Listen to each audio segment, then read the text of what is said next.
the Torah portion, Vayechi, which is the final Torah portion of the book of Bereshit, of the book of Exodus, of of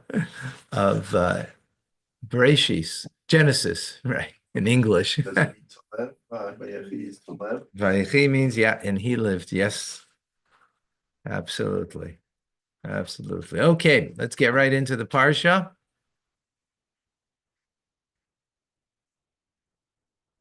Okay. Vayechi Yaakov, and Yaakov lived be'eretz Mitzrayim, in the land of Egypt, Shva Esrei Shana, 17 years, right? He came at 130. Guess what that makes him? Yemei Yaakov, and it was the days of Yaakov, Shnei Chayav, the years of his life, Sheva Shanim, 7 years, Arbaim, and 40, Ma'as Shana, and 100 years. So 147. 147. Yeah, we shouldn't go any younger. Rashi, Vechi Yaakov. Now, you don't see this over here, but one parsha is separated between another parsha. There's a separation of space. But in this, if you look in a Sefer Torah, there's no space. It's closed, right? It's called stumas. It's closed. Okay. So Lama Pasha is a stuma. Why is this passage closed? Right? Why is it closed? Right? Well, again, one Torah portion is separated by lines, and then here it's not. The Yaakov Avinu, since our forefather Yaakov passed away, Nistimu was closing Nahum, the eyes, the libam, and the hearts, shall Israel, of the Jewish people.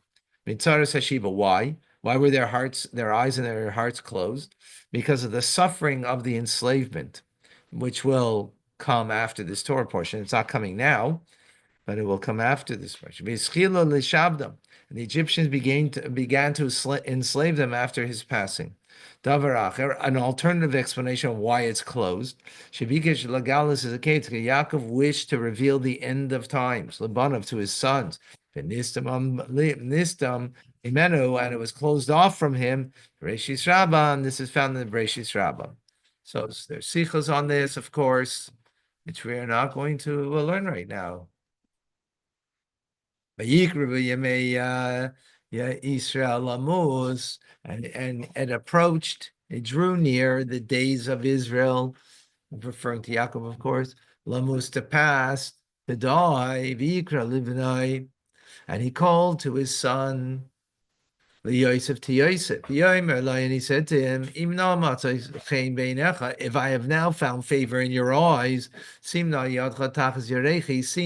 place, no, please, Yadcha, your hand under my thigh, and do for me a kindness, be'emes, and a truth. Do not bury me in Egypt. I don't belong here. Right? I don't belong in Egypt. Don't bury me here. Rashi, and it approached Yemei, the days of Israel Lamuz, for Israel to die. Call me Shenemar Krivas Lamuz. Anybody that says approaching to die, that it says about him, it means he did not reach the age of his fathers. Right? Yitzchak Chaim Shmeinim, because Yitzchak, he lived 180 years. Yaakov for 147. The David Nemar, Kriva, by David, it also says approaching to die. Right? Va'aviv Chai Arba Shana. His father lived 400 years. V'chai Shivim, and he only lived 70. So the term means that you didn't live out the years of your father. Okay? Yosef, and he called to his son Yosef. Why did he call Yosef? Why not the other sons? Because he had the ability, Lasses, to act, right? In other words, what does he want to do? Be taken out of Egypt and to be brought to Hebron, to be buried in Hebron, right? Where in the cave of Machpelah, exactly. Right. So who had the capability to do that? Well, it's the viceroy. He has the capability of doing that. So therefore he makes him take an oath. Simna yadcha, place your hand, Yishava, and swear to me. The chesed be'emes, a kindness and a truth, Rashi. Chesed she'oisim im hamesim. This is a kindness that you do with dead people. Hu chesed shalemis, it's called the kindness of truth, meaning it's a genuine kindness.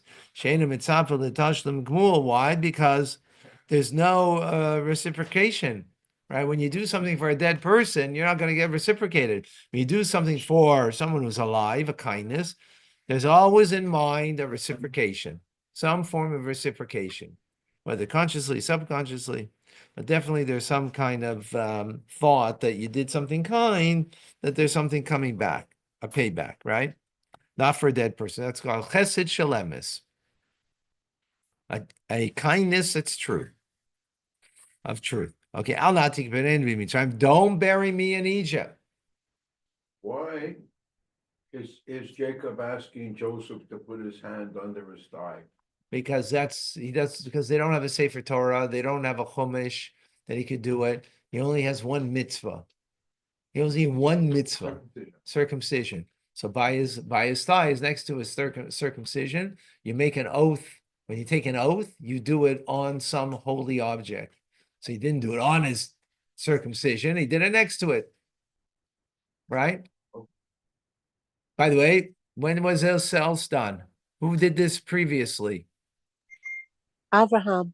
Abraham, right, with Eliezer, when he sent Eliezer to get a shidduch for Yitzchak. He did the same thing for him. Exactly. Thank you. Okay, so please don't bury me in Egypt. The destiny is its soil will turn into lice. And they would crawl beneath my body where I would be buried there. That's one reason. So I don't want to be in Egypt. Second reason he gives, another reason is I don't wish to be buried in Egypt because the dead outside the land of Israel will not live again at the time of resurrection. But because of the pain of rolling through tunnels, that's the second explanation, right? That there's guilt, that the body needs to go through tunnels in order to come to Eretz Yisrael by the time of resurrection, the second time period of Mashiach. So I want to be directly there, so I won't go through that pain. God willing, no, Mashiach is coming, so we're not going to have to go through that. No, Mashiach is coming, so we're not going to have to do it. Anyway, whatever, that's a whole different parsha. A third reason of why he doesn't want to get buried in Egypt, that the Egyptians should not make me into a pagan deity. Remember, he was revered because he is the father of the second in command, right? So he's revered. Oh, she wants to learn, or he wants to learn rather, right? So he's revered. So he didn't want to be made into a deity.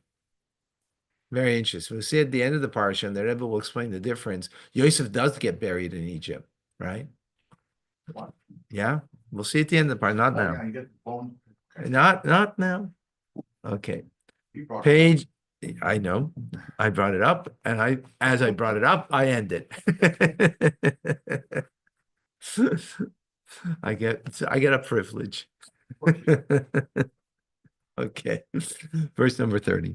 The shachafti, and I will lie down in my voice with my forebearers, with my fathers, onesasani mimitzrayim, and you must carry me from Egypt, kavartani bikvurosam, and I will be buried in their burial place. Yemer, and so Yosef responded, Anoichi, I, Esek Kidvarecha, will do as you say. Rashi in verse 30, V'shachavti ma v'yisen, I will lie down with my fathers, Vav Zu. What do you mean, and I will lie? What do you mean, and? What's the and over here? This is connected, linked to above. The beginning of the verse, it says, in the previous verse, it said, put your hand under my thigh, and swear to me, and as for me, I will end up to lie down with my fathers. And you shall transport me out of Egypt. You cannot say that v'shachavti mavoisai means hashkiveni ima voisai. B'mara, lay me down with my fathers in the cave of the Machpelah, sharei ksiv achara, because afterwards it's written, that you should transport me out of Egypt and bury me in the grave. Aha.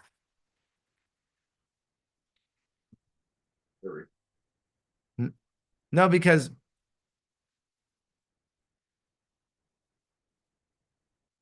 the first part of the verse is going on the oath, not going on what he's got to do, like what he's telling him to do, because afterwards he tells him, you're going to carry me from here to Egypt and then bury me. But he just said, bury me. So I was wondering when I was reading the verse, it's not congruent, right? So it's going on the oath that you shall bury me in the place of my burial. All right, that's part of the oath, and now it's speaking about the deed that needs to be done. Okay.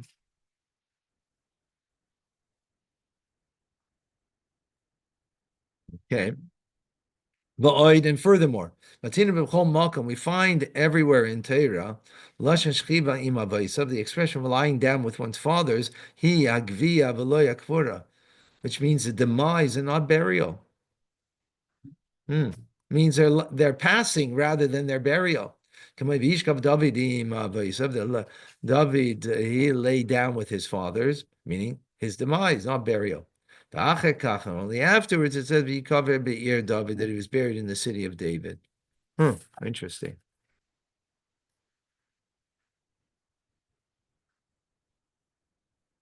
Okay. Verse 31. And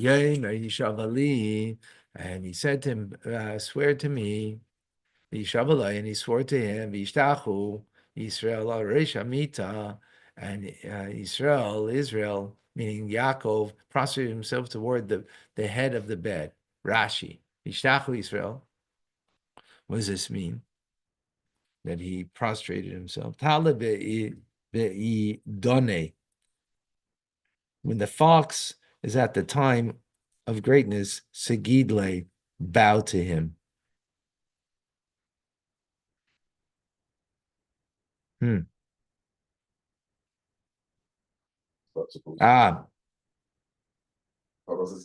So it's a proverb. Why Yaakov, he bowed to Yosef at this point.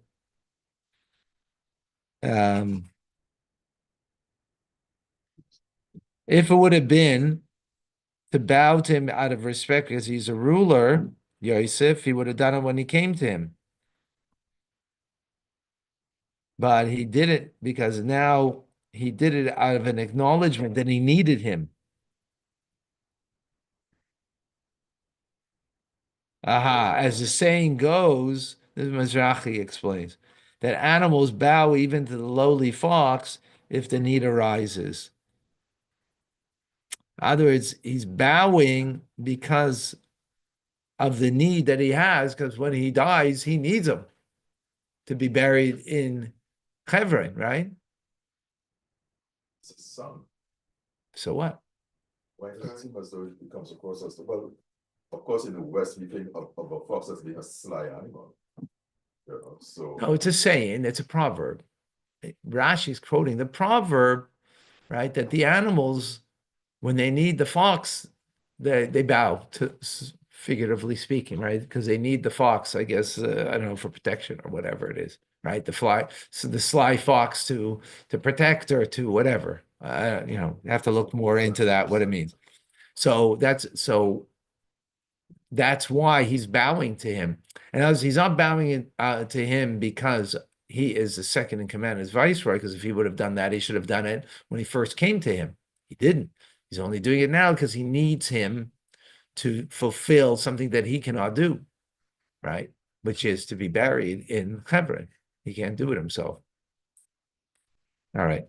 Al Resh Hamita, towards the head of the bed. He turned himself to the direction of the Shechina, the divine presence of God. From here, the source that the sages say that the Shechina is above the head of someone who's ill. So what does it mean he turned in that direction? Is that true for anyone who's close to death or a person? I mean, a holy person that's close to death. I don't know if it's anybody. Only a holy person. I don't know. Good question. Oh, it sounds like any person because it says chayla. Yeah, it sounds like any But person. the thing is close to death, Oops. as opposed to just sort of sleeping. Huh? But anyone close to death. Yeah, it seems like anybody. That's what I understand it. Davar acher, alternative explanation when it means al reish hamita, to the head of the bed. Right. So as Rashi saying the head means his head, because the Shekhinah is over his head. Right. So I don't know what that means in the direction of the Shekhinah if it's over your head. If it's over your head, any direction you bow, it's the same, right? If the Shekhinah is there and you bow to the west, where the Shekhinah is, right, in the holy temples to the west, on the west side, right? So then it's towards a direction. But if it's over on top of you, so then where are you bowing? Wherever it is, any direction you're I bowing. think. So I don't understand that. Most people sleep at the head of the. Let's follow what we're saying, what Rashi is saying, and not our own ideas. That's where's it? That's not what Rashi's saying. Read Rashi and understand Rashi. Don't understand yourself. Don't do that. Be careful, right? Because we gotta learn what Rashi's saying. Huh? Don't think. No, think what Rashi is saying. It's actually more difficult. To think your own ideas is easy. To be able to understand what Rashi is saying is a hard thing to do because that means you have to put your head into someone else's head, not into your own head. That's a much harder thing to do. It's the opposite. And that doesn't mean not to make sense of it. I just asked a question. I don't understand what it means. Rashi here. It's sages. It says But he's quoting it, so that we need to understand it. Rashi is quoting the sages, so we have to understand what Rashi is saying, right? Right. Why? And that's actually itself is a question. Why is he quoting the sages? That itself is a question. Why is he quoting? Anyway, sorry to be very difficult upon you, Shimon Leib. My apologies for that, but I'm doing that for your benefit ultimately. That right? Not to worry. The Rashal is above that. All right. But do you follow the question? You follow my question? Do you follow my question? If the Shekhinah is on top of him, so what does it mean? Which he's bowing towards the Shekhinah? What does that mean? How's he bowing towards it? Any direction? It's over his head, we're saying. It's over his head or the sick person's head? He's the sick one. He's the one who's dying. So he's Right? bowing? That's what we just said. Just said he's bowing. The sick person is bowing. Okay, Yaakov is bowing, right? gotcha. What do you mean got me? Don't get me. Get what the verse is saying. Get with the program. Need your help. But follow what the verse is saying. Yeah. Okay, anyway, davar acher. Maybe that's why there's alternative explanation. Areisha mita, towards the head of the bed. What does it mean? Sha'aisa mita shlema. It means that his bed was whole, meaning his progeny was flawless. About Russia, there wasn't a wicked person amongst his descendants. Sha'arei Yosef melechu. Yosef was a ruler. Not only that, but he was taken captive amongst non-Jews, right? But yet he stood fast in his righteousness. So Yaakov bowed towards God, not to Yosef. According to this explanation, Yaakov bowed towards God, not to Yosef. Aresh Amitam means over here because of the high quality of the bed. Thanking God that he had such a high quality bed. Bed refers to what? What does bed refer to? What did Rashi just say? Huh? No. Please learn Rashi. What does it refer to? His children. Folks, Where did you get that from? could you please read Rashi? It's giving me a heartache right now. I'm getting a heartache. Read what Rashi just said. It means you're not, when I'm reading, means you're not following what I'm reading. That's because his couch is family. Right. So the bed means couch, whatever term, right? Means it's a reference to family. Why? Because the relations that he had with his wives that gave him progeny, all that progeny was whole and complete. Mitasei, his bed, shlema, shalem, complete, whole. That's what we just said, right? So, you with me? No. Okay. I guess I- the bed is where. No. Did you just hear what I just said? There you go. So not you guess. Don't guess. I didn't guess what I just said. I just said very clearly something, what this means, what Rashi just said. Okay, so there's no guessing here. Okay. Okay?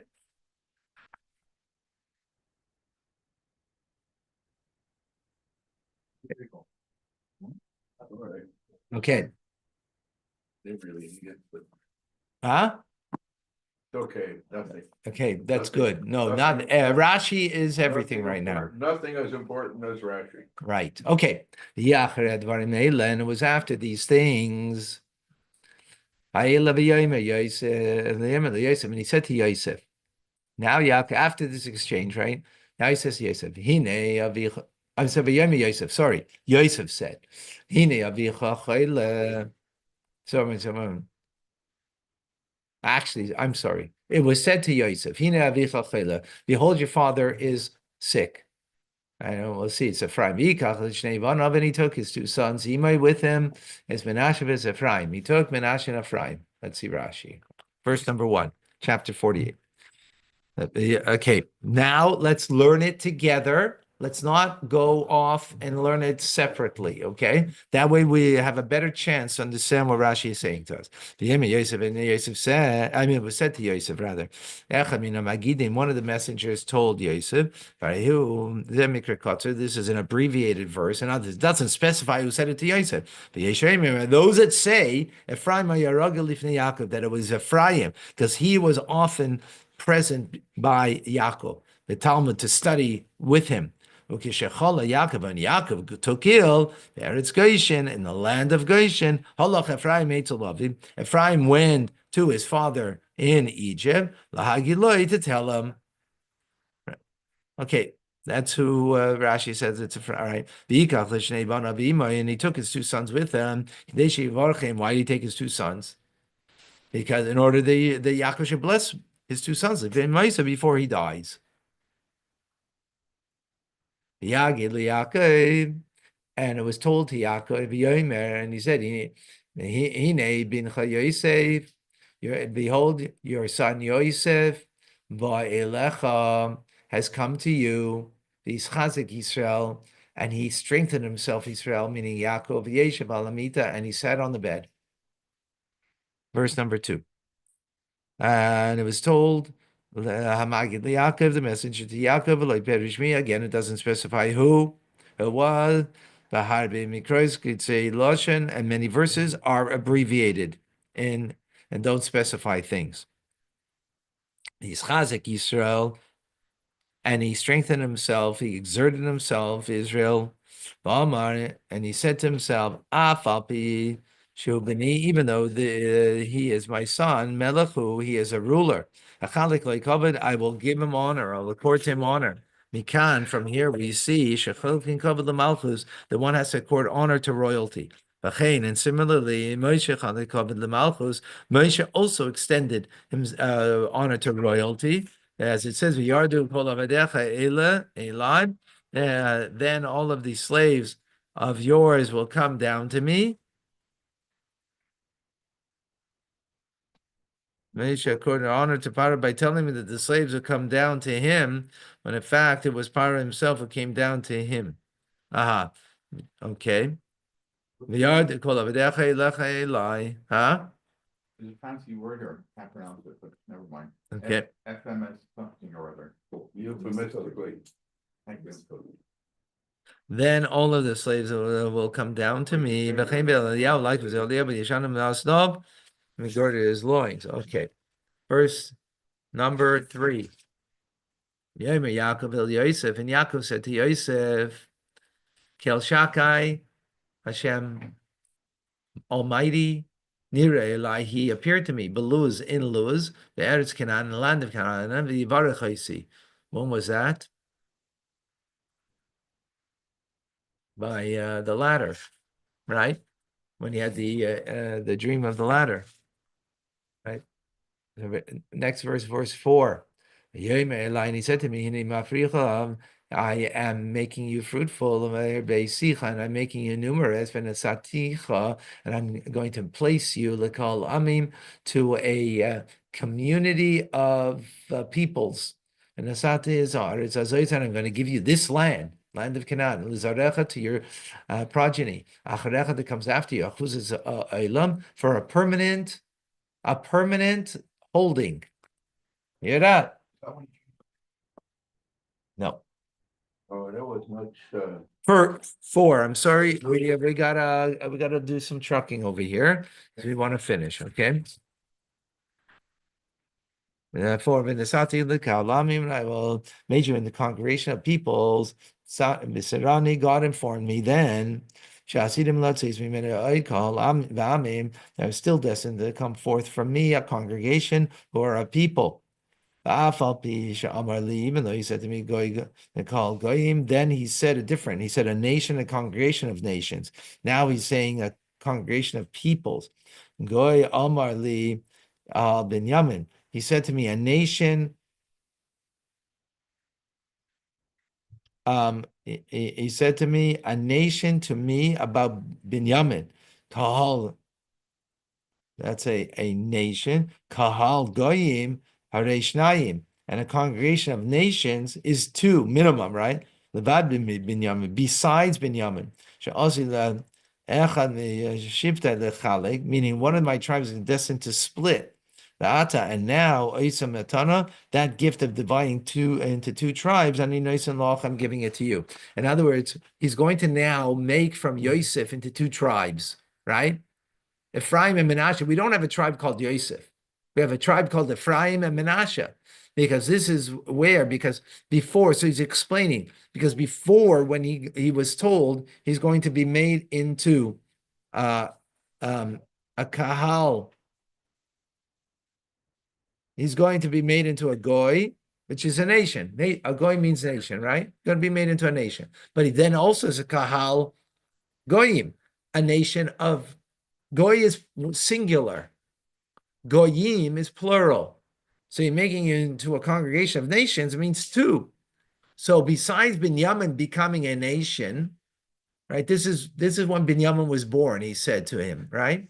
So he's saying that there's going to be also from one of the tribes, they're going to be made into plural. So now he's making that good. When is that? Right now, he's going to make from Yosef into 2 tribes, Ephraim and Menashe. Let's continue. Verse 5. Ata now, Shnei banecha, your two sons, that are born to you, Be'eretz Mitzrayim in the land of Egypt, until I came to you, Mitzrayim to Egypt, Lihem, they're mine. I'm taking them. Ephraim and Menashe. Ruvain, kid Ruvain, they're going to be like Ruvain, Shimei, and Yuli, they'll be like to me. In other words, they're going to be a tribe. Got it? Let's see Rashi. Anoldim lecha, that were born to you, ad lecha, until I came to you. Lifnei lecha, before I came to you. Kaloimar, in other words, he's saying shanoldu, that they were born during the period sheparashtim mimenen, when you were separated from me, ashabasi etzlecha, until I came to you. Lihem, they're mine. How? They will be in the total of my other sons. That they will take a portion of the land of Israel. Each man has his portion in the land of Israel. Now there's Ephraim's going to get his portion, and Menashe will get his portion. Is Yosef getting his portion? He is through the two of them. Through the two of them, but not, there isn't a tribe called Yosef. Okay? And those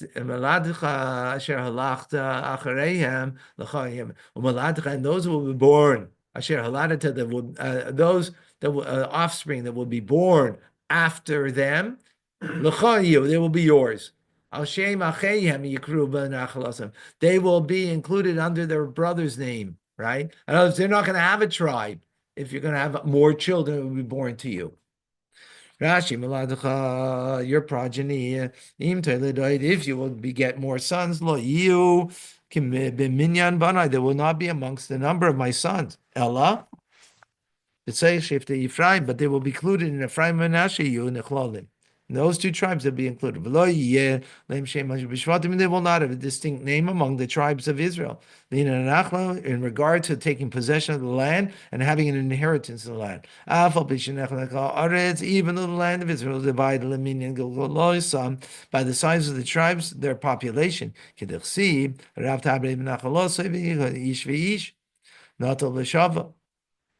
Each tribe will get numerous ones, shall increase in its inheritance, and each individual among the Israelites are eligible to portion of land. Not the B'Shava takes an equal portion, except for the firstborn who get a double portion. Nonetheless, the sons of Joseph were not called tribes, but these two, meaning Ephraim and Menashe. Okay, verse 7. Now he goes off on a little tangent. But as for me, when I came from Padan Aram, right? Where's Padan Aram? Mesopotamia, right? Where he was by Lavan. Mesa Lai Rachel, she died upon me, Rachel, the Eretz Canaan, in the land of Canaan, Kivras Eretz Lavayafrosa, in the land of Canaan, while still only on a short a land short of reaching Ephrat, and I buried her there, Bederech, on the path Ephras, he Beis Lochem, which is Bethlehem. Right, that's where she's buried. So why is he saying this now? Where's it got to do with anything? He's speaking about making his two boys, into tribes. Are you with me? Everybody's following where I'm at? Yeah. Right. So why is he bringing this up? So Rashi's bothered by that, right? So he explains. And when I came from Padan, I am troubling you now. It's Canaan, to take me and bury me in the land of Canaan. But I didn't do so for your mother. Because she died near Beis Lachem. Right? The land, Midas Eretz, a measure of the land. Vehem alpayim amma, 2,000 ammas. Kemidas Tchum Shabbos is the measure of Shabbos. According to Moshe Adarshan.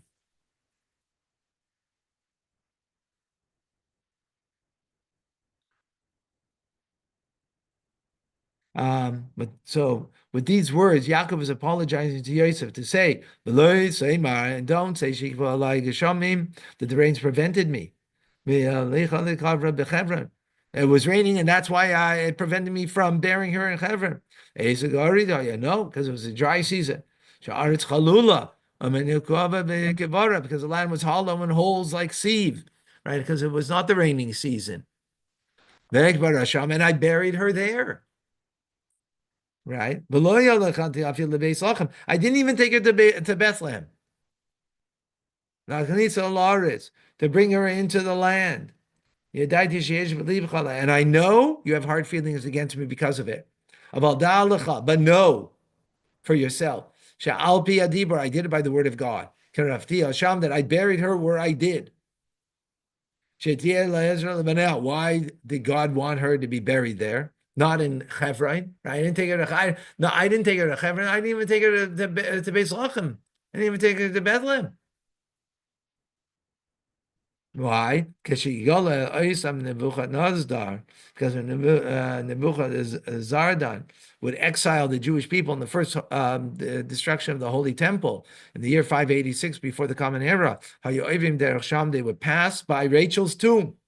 And Rachel would go out from her al kivra, out of her grave, and she would weep. We would seek mercy for those who are being exiled. Shenemar, as it says in the verse, Nishma, the voice is heard in the heights.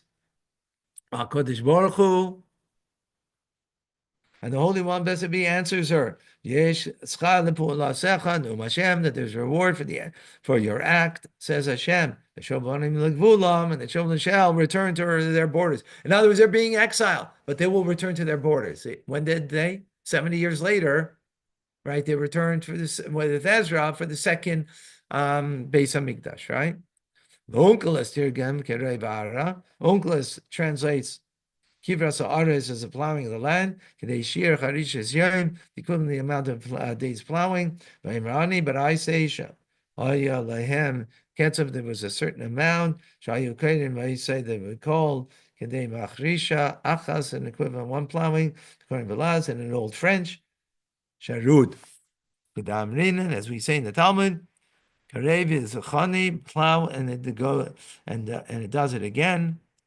Kama demasik ta'olam ibei rava. As much as a fox brings up in the passing through the plowed field. And we're going to leave that because we still have to do. We have to finish. Yar Yisrael is b'nei Yosef, and Israel saw the children of Yosef. And he said, "Who are these?" Rashi. Yar Yisrael is b'nei Yosef. He saw Yosef's sons. Bikish levarchem. He wanted to bless them. And nistalkish china mimenos. And the Shechina left him.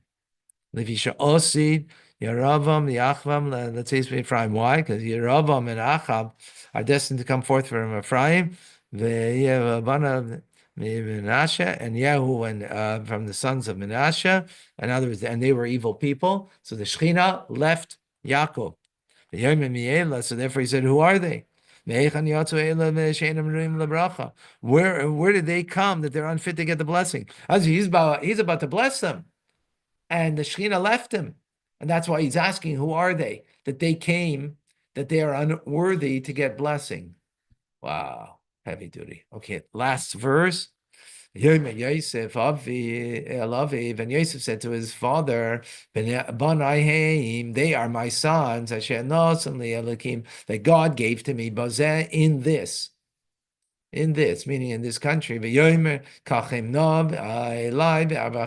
So he said, if you would bring them to me, I will bless them. Heavy duty. In this, he showed them. Yosef showed to Yaakov Shara Rusim a document of marriage, Mushtar Ksuba and the marriage Ksuba document. God, and Yosef saw it, and he prayed for compassion all over this. And the Holy Spirit rested upon him, and then was able to bless them. Wow! He said to them, "Bring them to me, if you please, and I will bless them." This is what the verse says. And I led Ephraim, Kachim, and he took them upon his arms, which means that he led my spirit into Yaakov, Bishvil, Ephraim, for the sake of Ephraim, until he took them in his arms to bless them. Okay, there's a lot of heavy duty stuff there, but today we're not doing it. How old do you think these boys are?